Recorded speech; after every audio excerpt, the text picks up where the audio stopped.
वीरगढ़ की रियासत में अब ऐसा तूफान आने वाला था जिसे देखकर पूरे महल की नींद तक हिल जाएगी। जिस रिमझिम की पहचान उसकी मासूमियत, बहादुरी और लंबे घने खूबसूरत बाल थे, आज उसी रिमझिम को पूरे महल के सामने सबसे बड़ी बेइज्जती का सामना करना पड़ने वाला था। महल के हर कोने में सिर्फ एक ही चर्चा थी कि आखिर बड़ी दादी ने अचानक ऐसा कौन सा फैसला ले लिया जिसने सभी को हैरान कर दिया। रिमझिम हमेशा से अपने लंबे बालों की वजह से पहचानी जाती थी।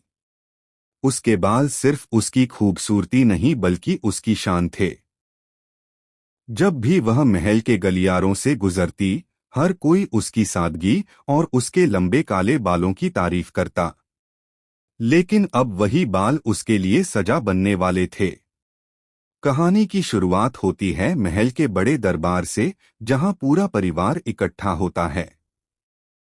बड़ी दादी गुस्से में सिंहासन के पास खड़ी होती हैं और उनके चेहरे पर साफ दिखाई देता है कि वह आज कोई बड़ा फैसला सुनाने वाली हैं। मोहिनी के चेहरे पर हल्की सी मुस्कान होती है, क्योंकि उसे लगता है कि आखिरकार रिमझिम को महल से निकालने का रास्ता मिल गया है। तभी बड़ी दादी तेज आवाज में कहती हैं, रिमझिम को अपनी सुंदरता और अपने लंबे बालों पर बहुत घमंड है। अगर इसे इस महल में रहना है तो इसे अपना घमंड तोड़ना होगा। यह सुनते ही पूरा महल सन्न रह जाता है। किसी को समझ नहीं आता कि आखिर बड़ी दादी क्या करने वाली हैं। तभी बड़ी दादी आगे कहती हैं, आज पूरे महल के सामने इसके बाल काटे जाएंगे। यह सुनते ही सभी के होश उड़ जाते हैं। नौकर चाकर से लेकर परिवार के लोग तक एक दूसरे का चेहरा देखने लगते हैं। किसी को विश्वास नहीं होता कि इतनी छोटी सी बात पर इतनी बड़ी सजा दी जा सकती है। सरी तरफ रिमझिम शांत खड़ी रहती है।